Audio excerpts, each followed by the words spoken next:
With Valentine's Day right around the corner, many of us are looking forward to enjoying chocolate candies or a nice dinner out at a restaurant. But for people who suffer from dysphagia or trouble swallowing, it can be a hard holiday to enjoy.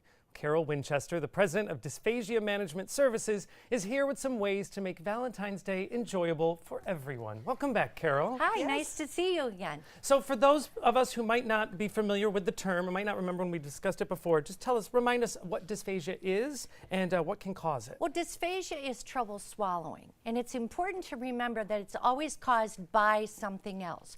For example, 67% of heart patients have dysphagia within 24 hours. Wow. Really? Wow. Yes. And we know how common heart conditions can be or other conditions, so it is more common than we think, dysphagia. Yes, it is. So what would make Valentine's Day or any other event where we might celebrate difficult for people that are experiencing dysphagia? I think it's the isolation. People that are sick are tired of being sick, and I think they want to enjoy it with their family. There's a lot you can do to include them, and that's what we're going to talk about today. And I would be the first one to say that sometimes if I don't know the right way to celebrate or to do anything with someone who is going through a condition, I will unfortunately back away because I'm scared. Right. I'm scared to do the wrong what thing. To say. Right, right. Well, what I'm going to teach you today is what's called the fork mash test. All right. And that you can help your family member to enjoy the Valentine holiday. Well, let's start with candy, because one of the things that everyone thinks about with Valentine's is candy. What types of candy can people safely enjoy? And you actually brought us a nice visual I here. did. You know what's interesting about that? There's 64 pieces in there. And the ones with the toothpicks, 21 of them are safe. You can make them safe with this fork mash test. For example, So what would make it safe? well, it's a cream. It's okay. a cream base. So what I want you to do is take your fork, take your piece of candy, and then I want you to smash it with your fork. And I want you to see what happens. It becomes almost a puree consistency. Now, the one that you're smashing is not safe because maybe it has toffee or nuts. Smash the one with the toothpick. Yeah, mine doesn't. That's it's the just cream. Creamy. Yeah. So this is what you mean by the fork test. Right. If you can smash it and it becomes like a puree, it becomes safe. Try this one. This is a peanut butter egg. You would think peanut butter wouldn't be safe, but look what happens if you smash it. There's a puree in there. Now, let's say it's a little bit tough. Put it in the microwave for 10 seconds. Oh, to soften. What a great And then it idea. softens it up and it makes it safe for them to eat. So things that might become a challenge are nuts, toffee, things that are chewy, crunchy, that have Correct. pieces to it as opposed That break to... apart in your mouth. That's a great way to know, and that way you don't have to withhold any celebration at all. You just can know which things are the best things to choose. What about menu items when we're considering, like say we want to go out to eat? Right, and you can go out to eat. And this little test is a good way to do that. Take your fork, baked fish with a cream sauce, a lemon sauce, wouldn't have like chutney or vegetables in it. If you could fork mash it, you know what it does? It takes 10 chews away.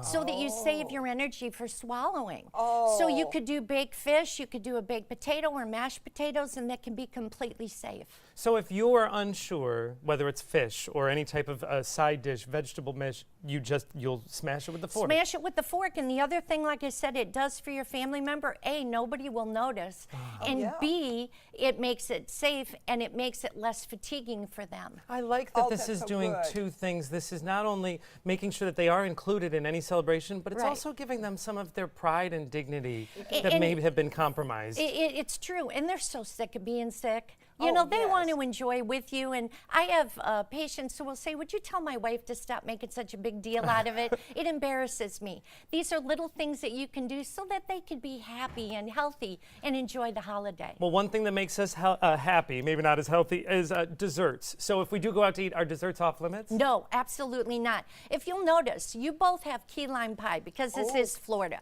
But Linda, yours has nuts on it. Just take the nuts off. Now all of a sudden that becomes safe because if you put your fork in there, that's a puree consistency. Yes, it's like a pudding And when it's you push completely down. safe. But you know what's important? Everybody enjoy it together so that your family member doesn't feel isolated.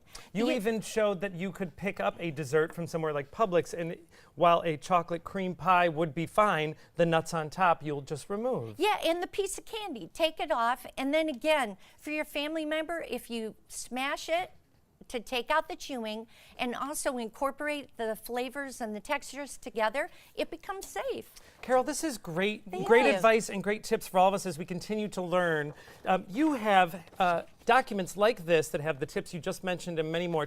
Remind us what dysphagia management services is. We are speech pathologists who diagnose dysphagia. We use an endoscopic instrumentation to look and see what's really going wrong in the throat, rehabilitate, but then to manage, to incorporate it into your life, because we want you to be safe, we want you to be healthy and happy, and we want you to be able to enjoy your life, even though now you have to deal with this dysphagia. And that's why we opened up our clinic on Clark Road, so we can now see outpatients and be able to help people. Oh, this is great. Great news for those of us that are trying to be caregivers or supporters. Also great news if someone is going through dysphagia, they can this is a great thing to hand out to the people in your life to And give it's them on the our tips. website. You can find this and so many more helpful tips by going online to 44dms.com. Thank you, Carol. When we come back, Adam and Kelly Jaco are getting ready to show us some boxing for all ages. Linda's going to get her gloves on.